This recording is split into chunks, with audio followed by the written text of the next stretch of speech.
Pichincha Universal. 8:16. Byron, muy buenos días. La pregunta lógica es la siguiente.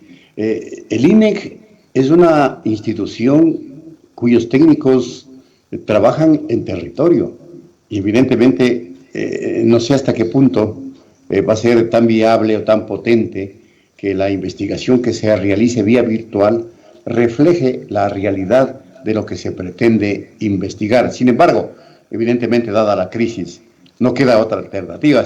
Por eso mismo es que le planteo esta disyuntiva para que podamos analizarla. Byron, bienvenido. Muchísimas gracias, Washington. Buenos días a ti, buenos días, Liz, y buenos días a todas las personas que nos escuchan y nos ven. En efecto, esta pandemia ha hecho que todas las operaciones del aparato público y privado tengan que reformularse de forma logística y tomando resguardos metodológicos. El INEC tiene, como bien tú señalas, una operatividad que básicamente se trata de salir al terreno, de salir a la calle, de consultar precios, de consultar la condición de empleo de las personas y registrar índices a partir de eso. Obviamente ahora las condiciones están en una situación crítica, por lo tanto tengo entendido que el INEC ha decidido modificar determinadas metodologías para capturar cierta información vía telefónica.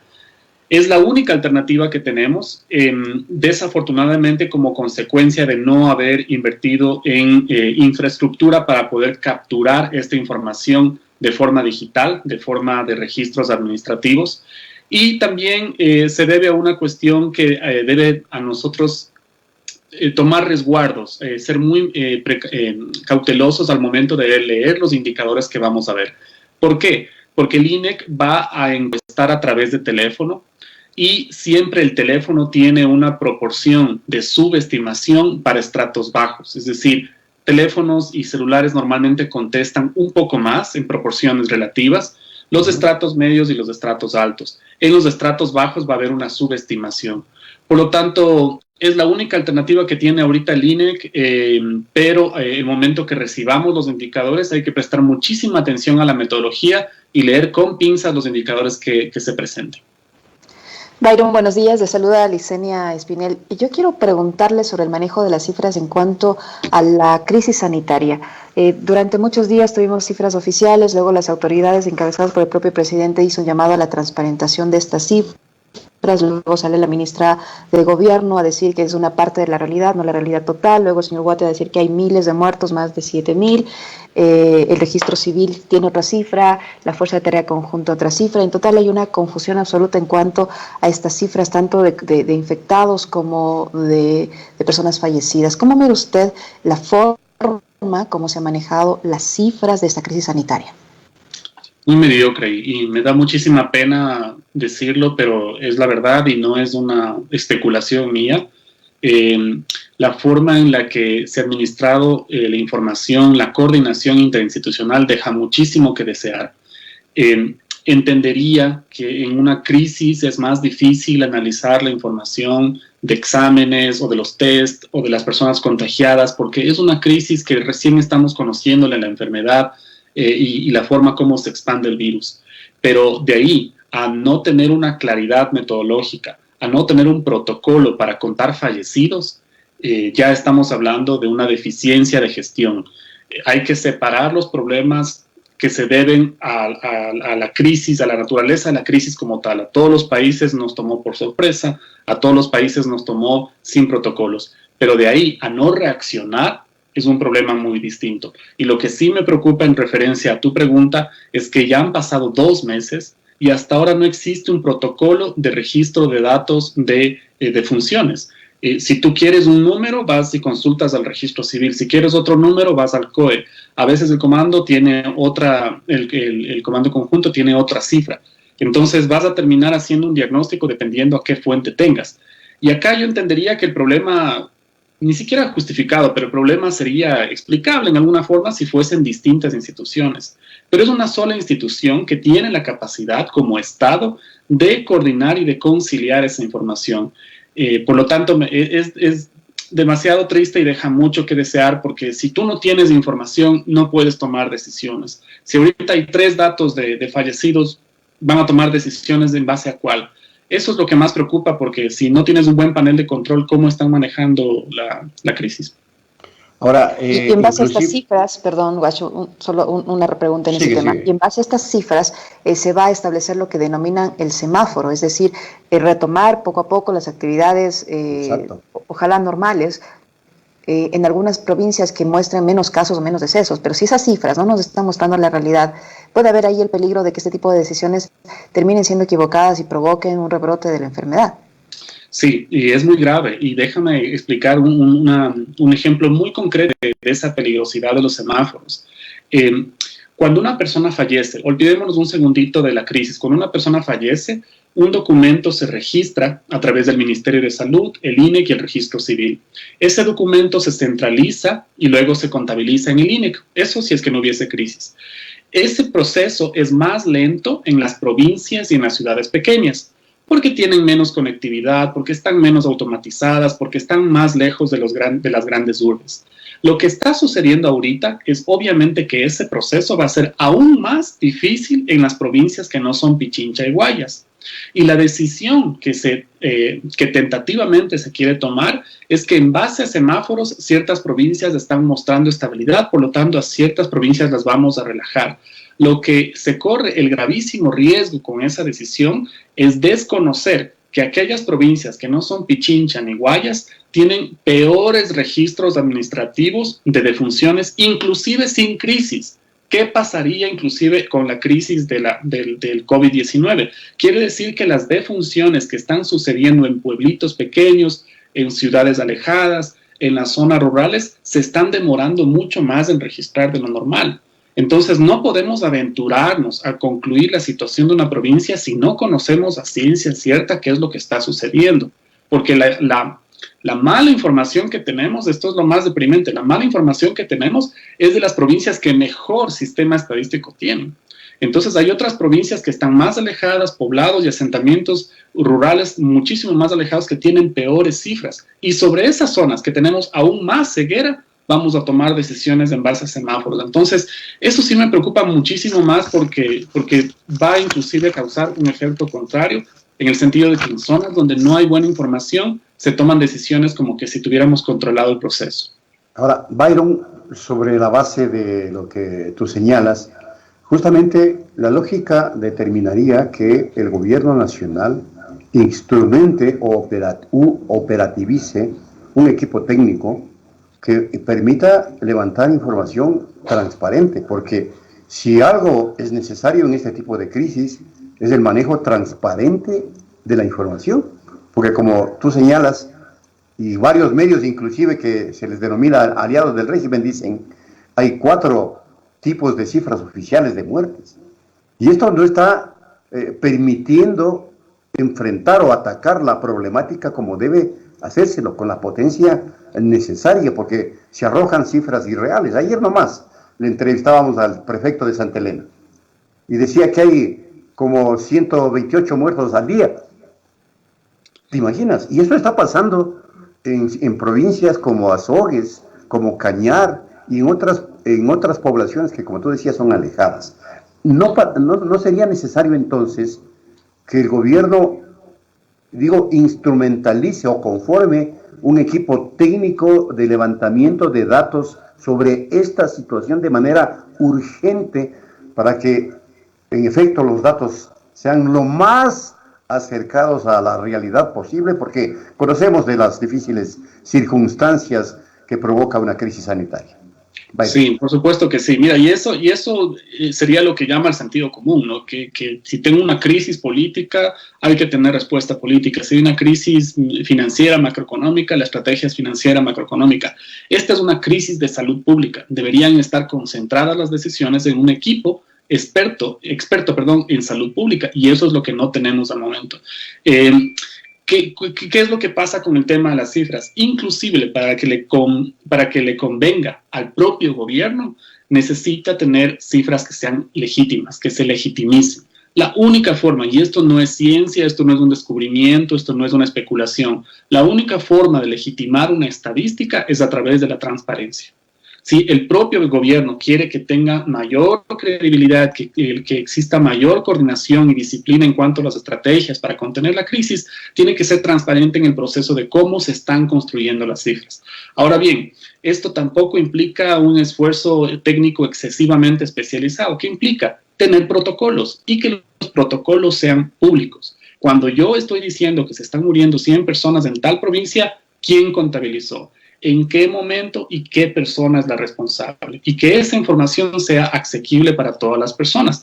Eso es exactamente lo contrario que está sucediendo. Y cito el ejemplo de los certificados de defunciones. El certificado de defunción es un papelito muy delicado y ojo con las consecuencias que esto puede suceder. En base a ese papel se cobran seguros. Hay personas que a veces, inclusive por referencias históricas, fingen su deceso, su muerte para evadir la cárcel. Hay personas que ocultan feminicidios porque simplemente registran mal el certificado de defunción. Es tan delicado ese papel y a ese papel precisamente el COE relajó, cambió las reglas para que las personas que antes registraban eso con determinada responsabilidad, ahora sea más fácil de llenar ese documento. Entonces, ese tipo de flexibilidades como informalidades respecto a la información provoca que tengamos aún mucha más duda y mucha más perspicacia respecto a las cifras que estamos viendo. Y ojo que estamos hablando de las cifras de fallecidos, ni pensar de las cifras del número de test, del número de contagios, porque eso es aún mucho más subjetivo. Y es lo que siempre he venido recomendando. En teoría, la cifra más objetiva es el número de fallecidos, porque al muerto no hay cómo ocultarle, en teoría. Y aún así tenemos 4 cifras de fallecidos en el Ecuador. Entonces, la respuesta suena sencilla, pero implica una decisión por parte del gobierno. Tienen que establecer protocolos y tienen que ser transparentes. Es la única forma de legitimar la estadística. Byron, ¿por qué es tan difícil para las autoridades hacer manejar una sola cifra? ¿Por qué estamos incurriendo en tantos errores ahora? Y tenemos, como lo dijo Guacho, 4 tipos de cifras oficiales. Esto genera la confusión en la gente y desesperación, porque tú todos los días escuchas cientos y cientos de muertos y se vive una pesadilla, porque es tan difícil. Antes tenía el INEC un mejor papel que el que desempeña ahora, o el INEC no tiene ninguna relación en cuanto al manejo de cifras. No, sí tiene muchísima responsabilidad y pasa esto, yo creo, por un tema de descoordinación institucional. Esta es una especulación mía, pero yo creo que lo que está sucediendo es consecuencia de que tienes demasiadas cabezas intentando hacer muchas cosas en la crisis. La crisis es tan delicada que requiere una coordinación centrada en una persona que sea experta en política de salud pública. Punto.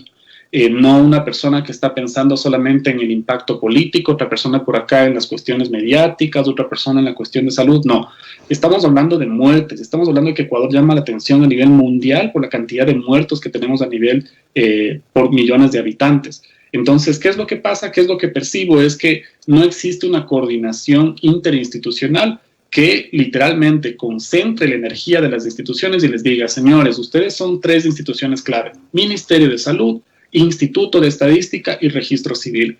Hoy se cierran las puertas del lugar donde estamos reunidos y sacamos una sola cifra y a partir de ahora esa cifra es homologada con un protocolo. Esa seriedad, ese compromiso necesita una gestión que esté centralizada en solucionar el problema.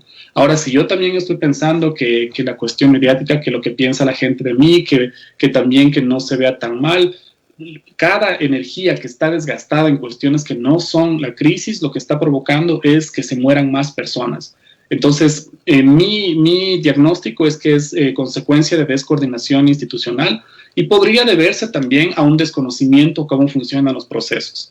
No quiero mencionar personas porque no se trata de criticar personas, sino de criticar ideas. Yo sí he visto en esta crisis personas que están a cargo de ciertas funciones y en ese momento se enteran cómo se registran las defunciones en el país. En ese momento se enteran que hay deficiencias para registrar los fallecidos, inclusive sin crisis. Entonces, ¿cómo puedes tú pretender en una carrera de vehículos arreglar tu auto si en ese momento te estás enterando qué tipo de motor tiene tu auto? Entonces, sí pasa por un tema de gestión que yo insisto, una parte de la crisis nos cogió a todos de sorpresa, pero otra parte de la crisis se debe a nuestra propia responsabilidad. ¿Cómo enfrentas eso? Y creo que hay descoordinación interinstitucional y eso es un poco la causa, al menos en parte, de lo que creo que está pasando. Ahora, mucha gente, Byron, señala que los intereses políticos priman demasiado y los cálculos político-electorales juegan un rol fundamental, cosa que es totalmente inadecuada en momentos de una crisis humanitaria como la que vive el Ecuador, porque recuerda, Byron, que inclusive la Unión Europea acaba de declararle al Ecuador como un país susceptible de ayuda humanitaria. Y eso no es ningún logro. Eso quiere decir que estamos yéndonos al despeñadero. Y el gobierno no puede sacar pecho por eso, pues. Entonces, me parece a mí que el centro fundamental de la polémica en este asunto es que no hay la voluntad política de transparentar las cifras por cálculos en las perspectivas electorales, una, y en las perspectivas de posicionamiento del actual gobierno.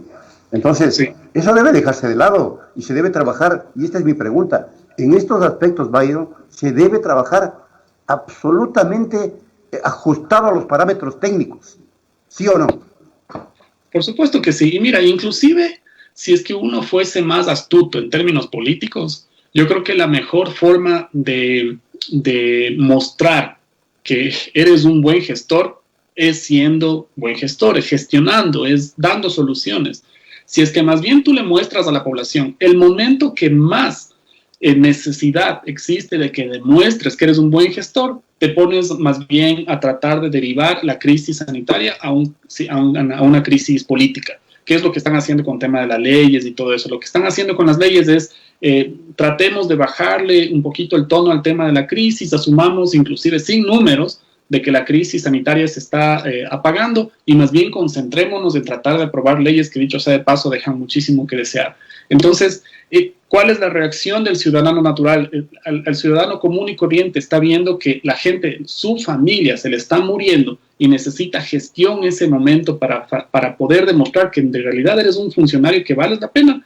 Y en ese momento, más bien, el funcionario dice, no, mejor me voy a dedicar a hacer otras cosas que tienen intereses políticos. Entonces, es contraproducente para el propio gobierno. Ni siquiera es una estrategia que uno diga, Dios mío, qué maquiavélicos los que obtuvieron, nada que ver. Es inclusive perjudicial para el propio gobierno porque no se dan cuenta que están desperdiciando la oportunidad de poder demostrar que podían gestionar esta crisis. Yo considero que desafortunadamente eso ya es muy tarde. La gente está demasiado defraudada porque han pasado 2 meses. Entendería que una semana caigas en shock y no sabes cómo reaccionar, 2 semanas porque recién conociste el Estado, 3 semanas porque simplemente no te dio la gana de trabajar, pero 2 meses que no haya un protocolo para registrar datos, 2 meses que la OMS nos ponga en el ojo del mundo casi por decir, señores, se le está yendo las manos, o que no tengamos una cifra de muertos. Y insisto con este tema, me causaría inclusive una extrema justificación que no tengamos un protocolo para personas contagiadas, porque no sabemos la enfermedad, que no sepamos el número de test, porque no coordinamos interinstitucionalmente, pero que no sepamos un solo número de personas fallecidas, esa es una cuestión ya que llama la atención. Peor, que tengamos 4 cifras, eso quiere decir que simplemente aquí hay una descoordinación y hay una falta de gestión respecto a la pandemia.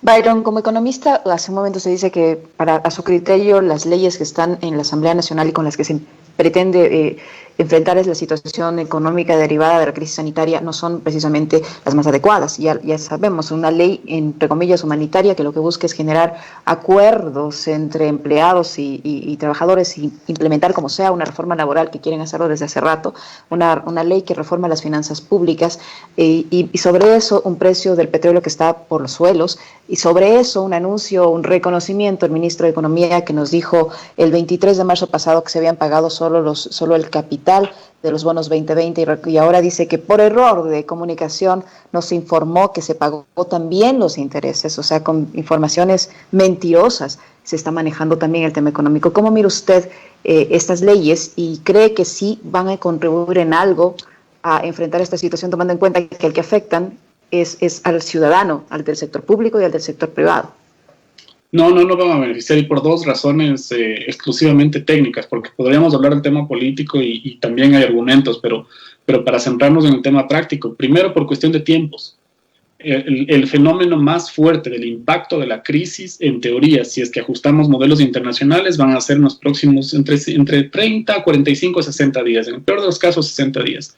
Si es que la ley es exitosa, esto tendría un efecto en el mediano plazo. no tiene impacto en el corto plazo y la decisión que se requiere, la gestión que se requiere es ahorita, porque la gente está muriendo ahorita. Entonces debían haber tomado decisiones que justifiquen la emergencia mundial. Hay países que han nacionalizado empresas privadas, hay países que inclusive han cambiado toda la estructura del gobierno para concentrarse en el tema de la crisis. En Ecuador se está esperando que el FMI nos ponga buena cara, pasar una ley tal vez en 2 meses para ver si tal vez empezamos a coger más impuestos de la propia gente y luego, una vez que tengamos el dinero, esperar que tengamos la gestión por parte del gobierno, porque esa es otra cosa que nadie discute. El Estado también tiene presupuesto que no ha ejecutado. Entonces, ¿de qué sirve que sigan colectando más impuestos, inclusive la gente que menos tiene, para que tengan el presupuesto que no ejecutan? Entonces, es un tema de gestión que no concuerdan los tiempos. Es como tratar de ganar una carrera que parecería que es una maratón cuando en realidad es de 100 metros. Y el segundo elemento técnico es que a nivel mundial, inclusive los países más conservadores llegaron a la conclusión de que lo que hay que hacer es proteger el empleo. Hay que evitar despidos. Hay que proteger a que las personas caigan en una situación de vulnerabilidad. Si es que es posible dar renta básica, demos una renta básica. Si es que hay que pagar el salario de los empleados por parte de las empresas, hay que hacerlo. En el Ecuador se hace exactamente todo lo contrario. ¿Cómo hacemos para facilitar el desempleo? ¿Cómo hacemos para facilitar los despidos? Que se pongan de acuerdo entre empresarios y empleados. Es obvio que hay una relación de poder ahí que es desequilibrada. ¿Cómo hacemos para que les ataquemos a los funcionarios públicos? Entonces, más bien una estrategia es de cómo hago para hacer exactamente lo contrario que el mundo está haciendo. Y no se ponen a pensar en soluciones que son inclusive prácticas y que no llevan mucho esfuerzo. Y cito un ejemplo de nuevo, el tema de la liquidez. ¿Qué empresas son ahorita las que tienen más liquidez a nivel nacional? Las empresas de distribución de alimentos de consumo masivo. Supermaxi, mi comisariato, todas las que fueren, que ni siquiera conozco a nadie de ahí, por si acaso es simplemente un ejemplo hipotético. Esas empresas podrían tener un mecanismo de ayuda porque tienen muchísima liquidez para que existan una especie de canjes con las empresas, para decirles, si yo gano, por ejemplo, $500, $1,000 en mi empresa, este mes en vez de los 500 te voy a pagar 300, pero $200 te sirve un bono a través de las empresas de alimentos. Esa coordinación interinstitucional fácilmente la podría hacer el gobierno. ¿Y por qué con esas empresas? No porque me las quiero cargar, sino porque tienen muchísima liquidez. Justamente el momento en el que el país tiene liquidez. Entonces, tal vez es una idea equivocada o demasiado superficial, pero es un ejemplo de las cosas que el gobierno se podría sentar a buscar soluciones y no pensar en el tema macroeconómico, fiscal, que es la última cosa que están pensando, inclusive los países más conservadores. Entonces, ni por la cuestión de tiempo, ni por la cuestión de la necesidad de proteger el empleo, lo que se está haciendo ahorita como respuesta me parece adecuado. Hay muchas otras salidas y creo que el gobierno podría haber tomado esas alternativas. Definitivamente, Byron, muchas gracias por habernos acompañado en esta interesantísima entrevista para la audiencia de Punto Noticias. Estuvo con nosotros Byron Villasís, exdirector del Instituto Nacional de Estadísticas y Censos. Muchas gracias, Byron. A ustedes, muchísimas gracias y buen día. Bueno, aquí me queda una reflexión, Liz. ¿Hasta cuándo el gobierno sigue diciendo que es un gobierno de todos? ¿Hasta cuándo? ¿De todos? ¿De quiénes todos? Si todo lo que hace es al revés, para unos pocos. Volvemos, son las 8:40. Vamos a la pausa. Punto Noticias.